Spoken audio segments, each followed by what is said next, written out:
আজ আমি আপনাদের সামনে দাঁড়িয়ে কথা বলতেছি, আমি যদি মারা যাই তাহলে মাইকে ঘোষণা হবে আব্দুল্লাহ চলে গেছে, দুনিয়াতে নাই।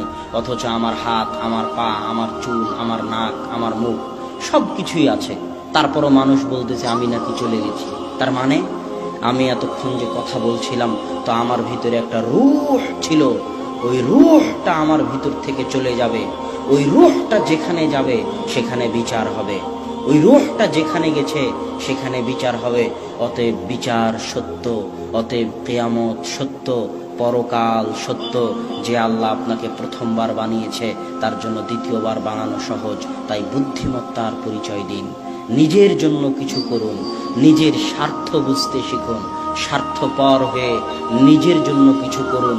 সন্তান সন্ততি মানুষজন বাড়িঘর অনেক করেছেন, এবার একটু পরকাল কিয়ামতে নিজের জন্য কি নিয়ে যাচ্ছেন তা একটু দেখুন। এই জন্য